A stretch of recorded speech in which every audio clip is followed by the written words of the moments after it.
Hey guys, Brian here, and welcome back to Direct Admission. And today we have a awesome interview with my cousin Robbie. He is a critical care nurse, specifically in the MICU.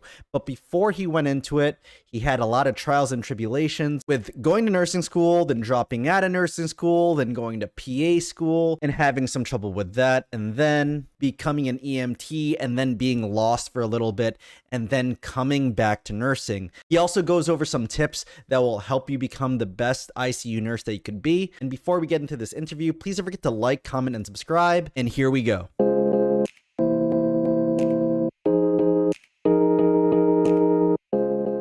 So today we have Robbie. I call him Robbie, but his actual name is Robert. He's actually my cousin who is also a nurse at the same hospital that I work at. So Robbie, if you don't mind, just introduce yourself to everybody and we will go into all the topics that we want to go into from there. Hey Brian, like you said I'm a nurse at the same organization, and I'm happy to be his cousin as well. So I'm happy to be here. Cool thing you're doing. Thanks, man. So obviously, since we're a nurse in the same hospital system, but before that, can you just go into how you got into nursing? Because even though we're family members, I already told my story that both my parents were nurses, but yours aren't, and that's not the normal Filipino thing to do. But Right. you went into it anyway. So how did you get into it? Yeah, it's a very convoluted path, but ultimately I think I ended up where I'm supposed to be, which is in critical care medical ICU is where I'm at right now. Mhm. But I mean, just to go through the whole journey,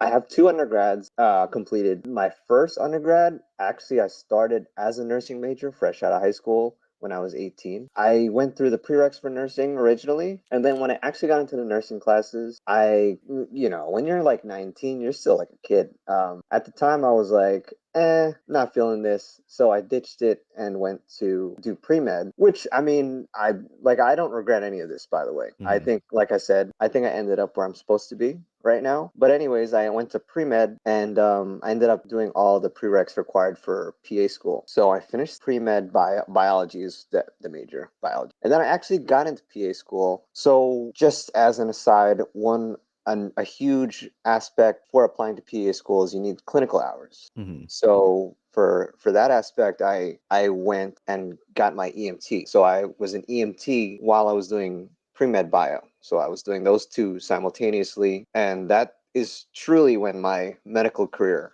like actually started, when I Mhm. started seeing patients, going to people's houses on the ambulance. That was Mhm. when I was like 20 years old. So I did that. I got my clinical hours. I got my pre-med biology major. And yeah, I applied to PA schools. I actually got in. I actually, was going through the rigorous grad school of PA school. Mhm. And it was very challenging. Someone like me, I need time to process like information.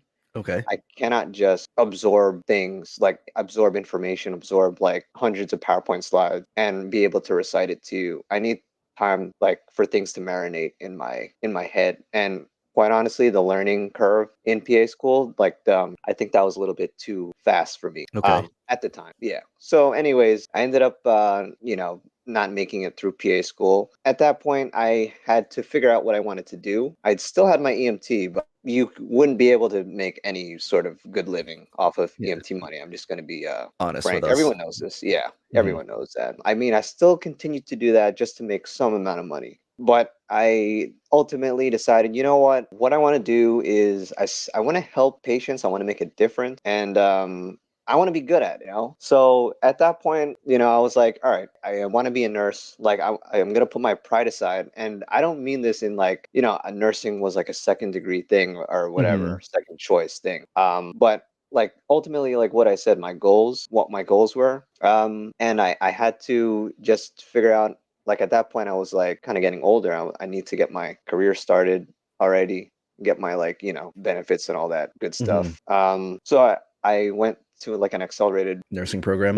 nursing program. Yeah, that was the best course of action at the time, considering I already had an undergrad Yeah, under my for belt. sure. You didn't want to do Um, another like 4 years of schooling when you could just do it in how much was it? Like 15 or 18 months? yeah, 2 years, 2 years. Okay.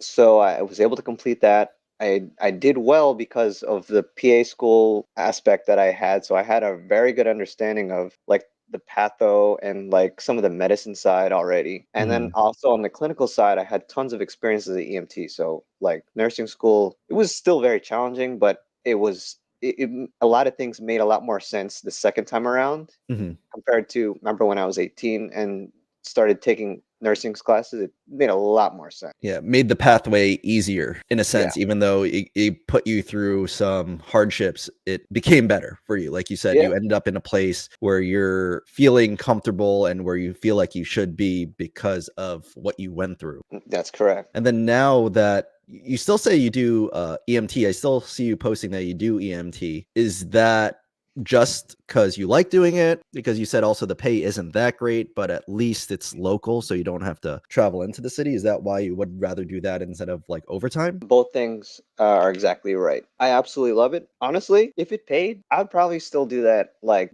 I probably would not have left being an EMT if I'm being completely honest with you. It was one of my most favorite jobs. It still is one of my favorite roles that I have in my life as an EMT. But I guess like maybe that's not entirely correct. Like it gets to a certain point where you kind of level off in a way, but like the aspect of like seeing different things, like you could walk into work and you could be in like a infinite amount of situation. That's the Mhm. part that I find very addicting about EMS. But yes, I still do it because primarily I just love doing it really. And then your first unit that you were on in the hospital that we work at, what was that? So that was a med surg unit. They had some tele capability, and the way the floor was split up was kind of interesting. But like one side was they had some tele capability, one side was just straight up med surg, Med no surge, tele. of Yeah. course. And what was the reason why you left it to go to the MICU? You just wanted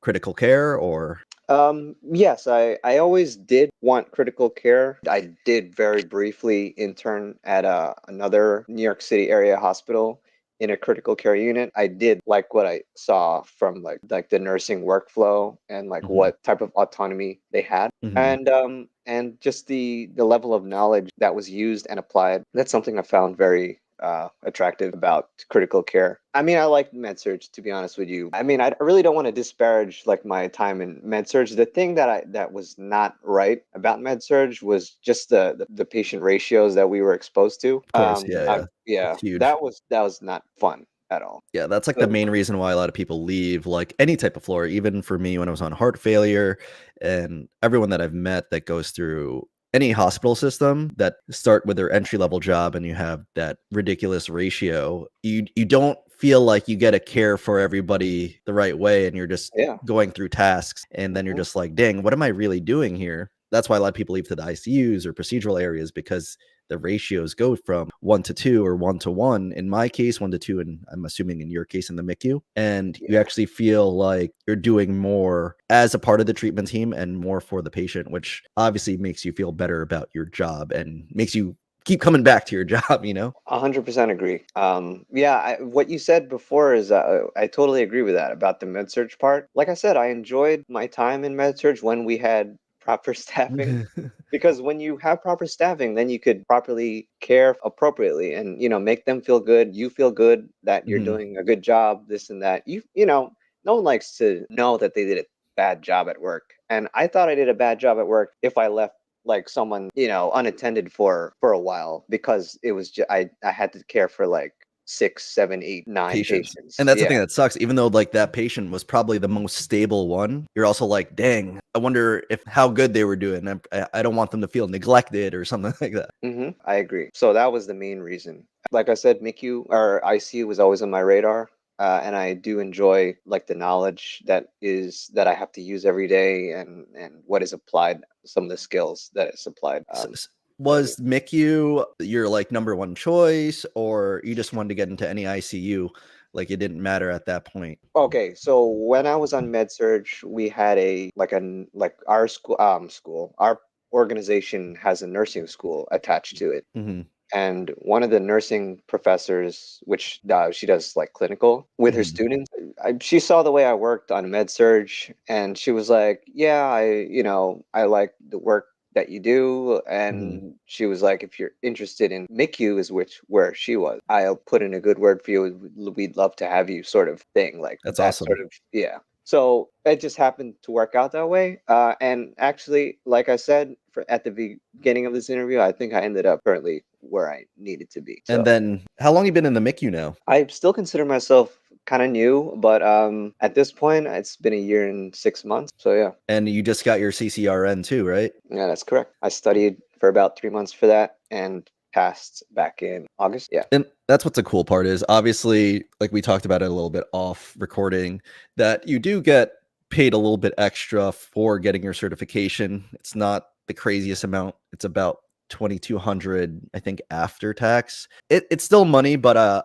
obviously we would like it better if we got more certification to be able to get paid a little bit more, because obviously you're just making your own knowledge grow, and that would be more beneficial for everybody, but that's not the case. But is there a plan for you now that you have like critical care experience? And then if you wanted to continue working further, and since you did have like a kind of like a PA student background, did you want to go into graduate school? I really this is not a just a generic answer. But this is truly how I feel. I ever since the whole thing with not making it through PA school and just how things like worked out. Hmm. I kind of don't have a plan. I just kind of take things as they come. Hmm. And I feel like I'll where I end up is where I need to, because the reason why I say that is because for a very long time when I was applying to PA school and stuff like that, Hmm. I was so like focused on like this is what I'm gonna do.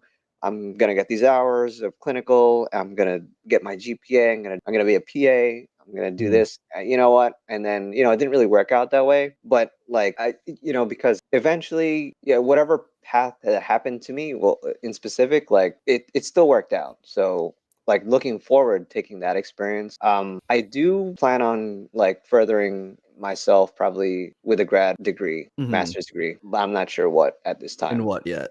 Yeah, Hmm. that's perfectly fine too. You're still pretty young. You're like what, 29, 28? Yeah. Got a lot of time, because I know a lot of people finish up their grad schools even close to retirement age, which I personally don't understand, but I know a Right. lot of people did that closer to like the late 50s, even 60s, but that's something I personally wouldn't do, but obviously Yeah. to each their own. And I do like that you're going with the flow now. You're just like, whatever, wherever the world takes me, that's what I'm going to do. And that's the plan. Hmm. And obviously, you're still doing the EMT. Would you ever think of combining the two and doing something like flight nursing or something like that, where it's like super EMT kind of status? Where like No. I know like two nurses that did it and they like absolutely love it, but they went towards like the California area region, where obviously you do get paid a lot more just as a nurse. And then when you have like a specialty with kind of like the similar background that you have, like they had an EMT paramedic type of background with a nursing degree, where they turned into flight nurses. Quite honestly, I probably do fit some of the criteria. I know randomly one of the criteria is being under like 5'11" or something, or I yeah, didn't know yeah, that. because you can't be in a helicopter if you're like too like if you weigh too Wait. much or too tall. I did not know Uh, yeah, that's true. I guess I do fit some of the criteria, not including that part, but like with my critical care experience. But honestly, I think it's a little too dangerous being a helicopter. I mean, after seeing my idol Kobe Bryant, no, it's that. not funny. I shouldn't be laughing, But but yeah, it's but dangerous. So I think that part is like for me risk reward. Too much risk. yeah, that's true. Like I always think about that too. Every time I went into like a helicopter, like I did it like twice. I was like, I don't know about this. Like I'm not sure if I like this. I mean, I still like the first responder part. I think I'll do that for as long as I can. Mhm. But helicopters might be the the limit for me. I don't know about that. Yeah.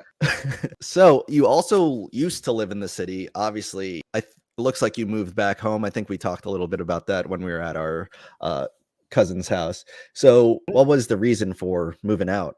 Sure. I moved to the city, which to a neighborhood close to where we work. I walk to work because I knew there was going to be some changes in my lifestyle Like I knew there was going to be adjustment going from med surge to critical care, like during orientation and Okay. whatnot. Like being close to work, I felt like was better at that time. And Yeah. also I was going to switch over from day shift, which I was Oh, the night shift. working. Yeah. Yeah, over to night shift. So I knew that was going to be an adjustment. So I did that for the first year when I was in the medical ICU. But now that I'm kind of more adjusted, I'm back home, which is in the suburbs, about 40-minute drive. We Yeah. live in the same town. Yeah, that makes sense. Making the change, obviously high learning curve again from going from med surge to critical care MICU, especially in one of the busiest hospitals out there that have like the sickest patients out there. Yes. And to limit the amount of time getting to work, going home, and the stress of that. Mm-hmm. Obviously, Yeah. there'd be stress of living in the city, but the whole time constraint of not having to wake up at like before 5:30 to make sure you're there at 7, and then all the preparation getting ready to go to work, you took that away just so you could focus on becoming the best person that you could be at the job. That makes a lot of sense to do. That's right. That's exactly what happened, and that's why I did it. I'm lucky that I'm able to do that. Like I don't have any commitments currently. Mhm. Like I'm not married, and I don't have a kid or anything like that. So I'm able to do that. But like, let's say you did have those commitments, maybe you Then it'd be couldn't. But harder. not my situation. I was able to do that. So, and I think it worked out like exactly how I wanted it to, like as far as adjusting. But yeah. And then now, at least with obviously with the increases in pay that we're getting now from the new union contracts and the critical care certification that you have, we're obviously making top 3 in nursing. Like I think it's just like California and Washington than us or something like that. So we're obviously making a lot of money. And then now being back home, you actually get to save a lot of money too because of not having to pay for that expensive New York City apartment. Yeah, I agree. Um, it's definitely a totally different lifestyle living in the city compared to the suburbs. And I prefer You like my living situation. you like the quietness of the suburbs, right? Yeah, where I lived was very loud. I enjoy where I live right now. Definitely, it's very quiet. It's very good, easy to relax, especially because I have to sleep during the day. That's true. So yeah. You don't have the crazy amount of honking and all the busyness of the streets Mhm. outside. So that is true. Like a lot of people don't realize nursing is a 24-hour thing. And there's a lot of us that work nights and they sleep during the day. And it's just super hard to balance life when you work at night. And then if you don't have a good sleep, it messes up how you work. And then, so speaking of that, so as a night shift person, how do you balance your days, your daily living? Like, how do you do that with like your friends and everyone you want to hang out with? How do you plan around being a night shift person? Yeah, well, working days are actually easy to plan around because Mm. there's no other like option. You Yeah. have to sleep during like the hours of, well, for me, usually works out to be like I sleep from like 10 a.m. to 4, Mhm. and then I get ready and whatnot and head out of my house by 5 to drive down to the city. Mhm. And then that takes like about an hour, well, less than an hour to get back. That's so work days are easy, and obviously you're not hanging out with anyone because Mhm. it's Because you're at 12 work. hours. Yeah, 12-hour shifts. On my days off, I typically like to have a string of, for night shift, having a string of like 3 days off is like essential because that first day is like a wash. Like, It's like a recovery day. yeah, well, it's a recovery day, but also you kind of lose that day because, like, for example, today is Sunday currently. I last worked Friday night, just looking at the Mhm. calendar here. So I worked Friday overnight. So basically, I got home Saturday Saturday morning. morning. Yeah. Yeah, and I slept until like 6 p.m. So And it's that already day, dark again. exactly, yeah. It's already dark again. But what I like to do is I like to force myself to like do at least one thing, Mhm. instead of just sitting in my bed all day, because then I'll just at that point be sleeping for like 20 hours or Yeah. being in my bed for 20 hours. So like Saturday, Mhm. yesterday, I ended up going, like someone invited me to like a Friendsgiving thing. Mhm. So I forced myself to, even though I was a little tired, I forced myself To go. to go. And that also helps like flipping me back to kind of day shift. I don't stay like on a night nocturnal schedule. That's just Yeah. socially, I don't think that's gonna work out. Yeah, so I kind of flip back, and so today, Sunday, like I got up at around like 6 a.m. and did some errands this morning, and now we're doing this interview now. So I have the whole day to do stuff. All about getting that rest on that first day. So it sounds like you like to do, you also like to work multiple days in a row just to keep that kind of schedule for those few days. Even though as tiring as it is to work critical care 3 days in a row, it's probably best for your mental and your physical being like, just work it. And then at least when they have those 3 days off afterwards, 3 or 4 days off, depending on how you want to do your schedule, at least you could have like that normal time frame of life, I guess, for those days off, which I feel like a lot of new nurses or even just people outside nursing just don't understand that hardship of the profession. But there are, like how you talked about, there are ways around it to still have like that normal life. You won't be able to go to every event because obviously night shift sucks sometimes. Yeah. Just the timing, not necessarily job, but you pick and choose which ones you're going to work your schedule around and all that. And that's obviously one of the best things about nursing, is that the flexibility of schedule in most places that you work. Yes. And so obviously now, just to go into some personal finances of stuff, now that you're living at home, what are you doing with the money that you're making now? Because you have the experience differential now, you also have the critical care, and we are making a little bit more money. So Don't forget about night shift differential. that's true. What is that, Yeah. $5 an hour now? I gotta check.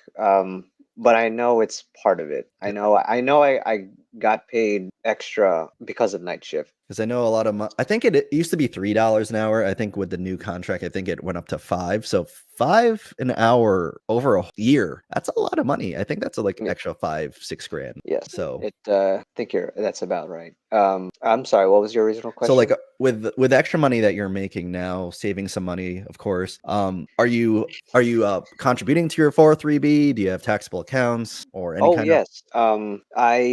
I'm very boring with my finances as far as I don't like extravagant spending. Mhm, But I am all for contributing to retirement, maxing out retirement. We have mhm, 403b in our organization, mhm. so I always max that out. That's good. Weirdly, I don't know if this is weird, but what I do is like I kind of you know how you could change the contribution percentage to Yeah, your paycheck. I like put that to the max, like for 70%. the yeah. So it's like done as soon as I can get it to be done. Like 10 weeks in, 13 weeks in, it's done. Yeah.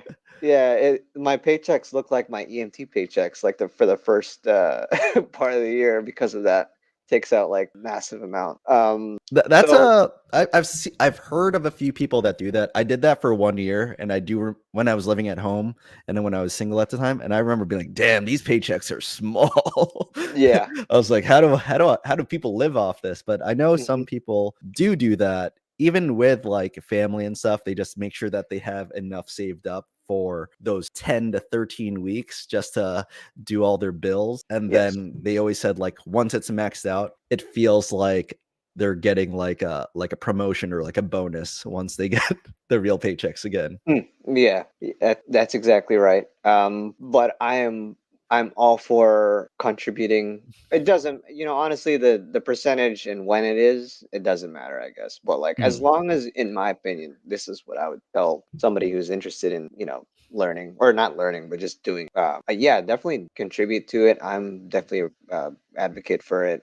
I do have my own Roth as well that I maxed That's out. really good. That's really good to have. Also, I like try to do that as early as possible in the year. So, Knowing that it's already maxed out, and then everything you do after everything's maxed out, it's like, oh, now I got money to do whatever I want with. yeah. I have nothing else really to say about that.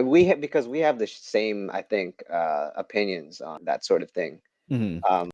One more thing I'll say is like I tried not to increase my lifestyle Mhm. requirement. Like when I was an EMT, like I tried to live that same lifestyle, like from the money I was making off of an EMT as a nurse, so I could like be able to keep more and not because if I make more, I don't want to also lose more, like That's or true. spend more. So that's my philosophy at least. And that's a But big thing too. A lot of like big, like we'll always go back to the point of that we do make a lot of money. We make 6 figures as nurses in New York. And a lot of people that go into nursing, they see that big paycheck and they inflate that lifestyle, and it sucks to see people that are making six figures live paycheck to paycheck. Yeah. And it's super tough. And then, like, I think I talked about it in another interview before, where I've met a lot of nurses that have been in nursing as long as I have, 10, 12, 15, 16 years,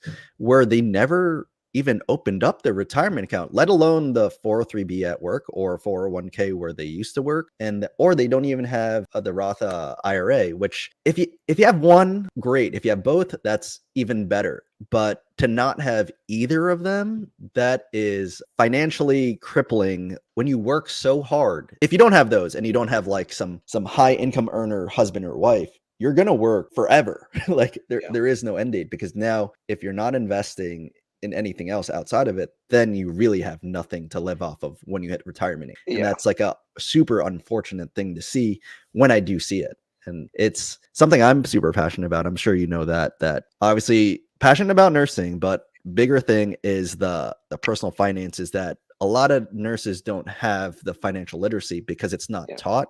It's not taught. No. And seeing such a big paycheck, everyone I know in the Filipino culture, I'm sure it's also everyone else's culture, where a lot of people like flex. They really try. They're buying the Teslas, the BMWs, everything like that, with the crazy designer stuff, where you don't need it. Like, you really don't. Do I like it? Do I have a few? Of course.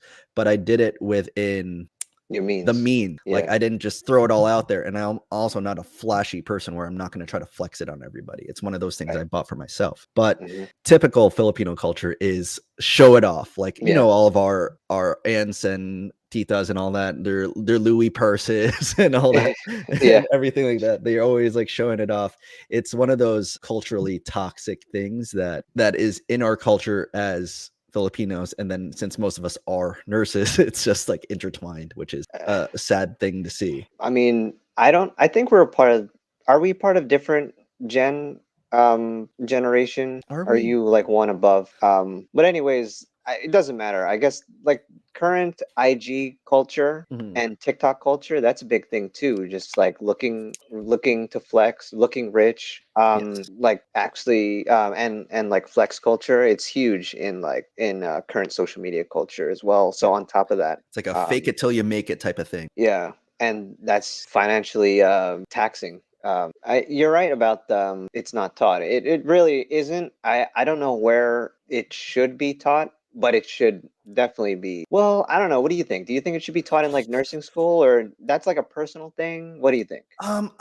You know, I was lucky enough that my dad was very into investing, so he kind of taught me it.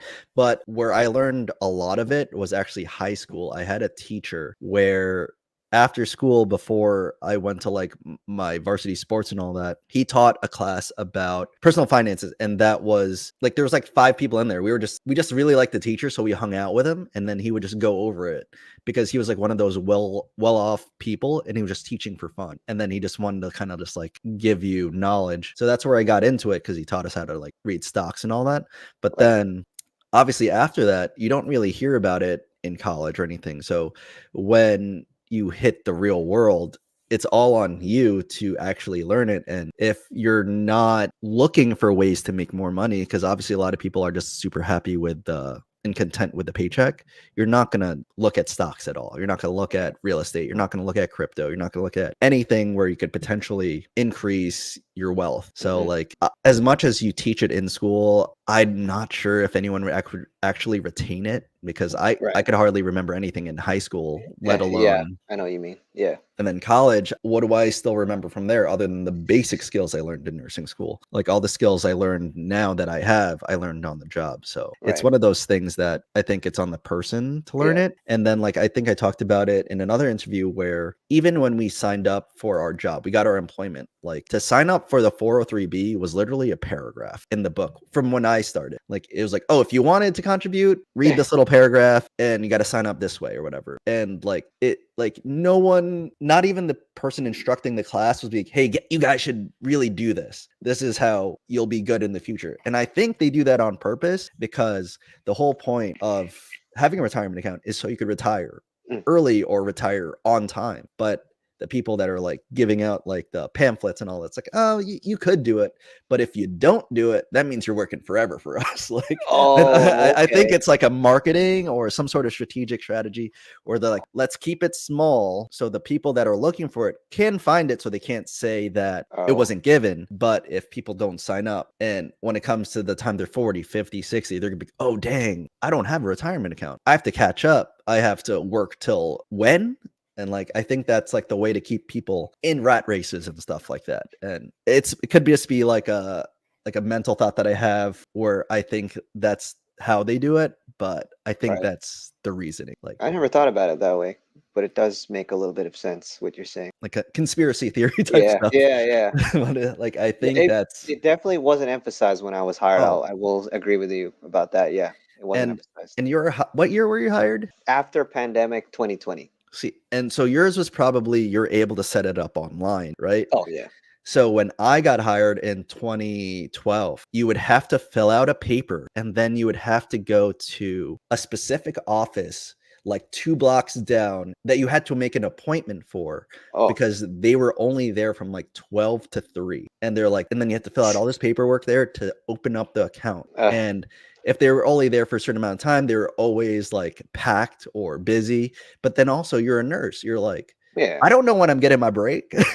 yeah. Like, I remember that was like super hard to at the time to open up my account to do that. Like, I remember, luckily enough, since Ben, my brother, he works at the same facility too. He's like, you have to do this as soon as possible because it takes forever to open it. So he told me to do it when I was on orientation, Oh yeah, because he was yeah. like, you have a preceptor, just tell him you're doing something for your orientation. And which is true, you are doing something. I'll be back when I'm done. And then at least I did it like at the second month of the 3-month orientation, to be like, oh, I just need to get this done. Luckily enough, I did that. And I feel like that was probably another limiting factor to the people that started to work around the same time I did. They didn't want to make that appointment, or they didn't even know where the office was to Uh, even set up. Like, oh, I'll go there when I can, but they're only open from 12 to 3. So yeah, it's sounds like it was a lot of hoops to jump through for that from your experience oh yeah. setting it up.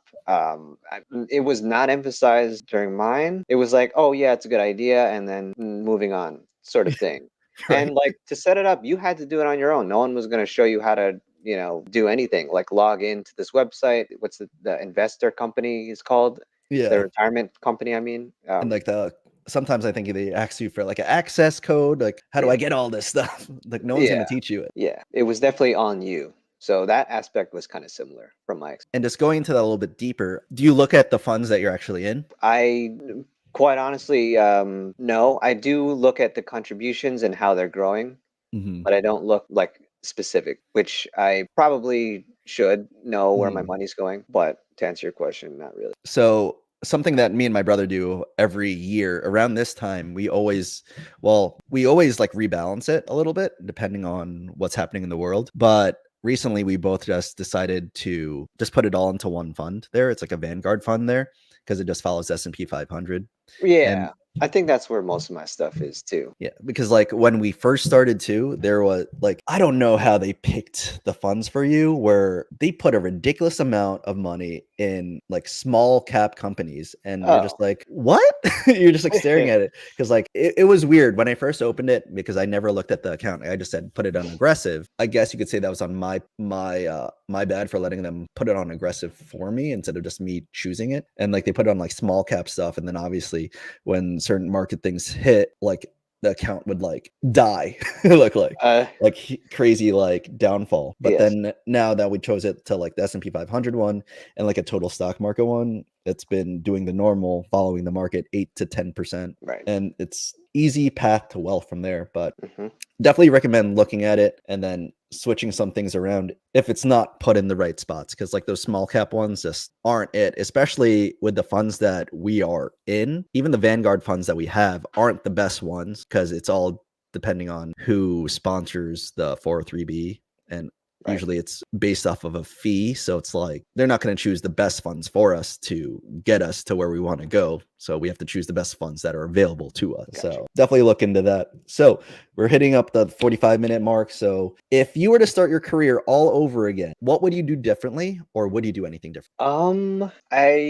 It's funny that this is the last question because this is actually one of the first answers I gave, Yep. but I don't think I would do anything different. I think I still would have done everything because I would not have ended up here without all the tribulations and all the challenges that I've experienced.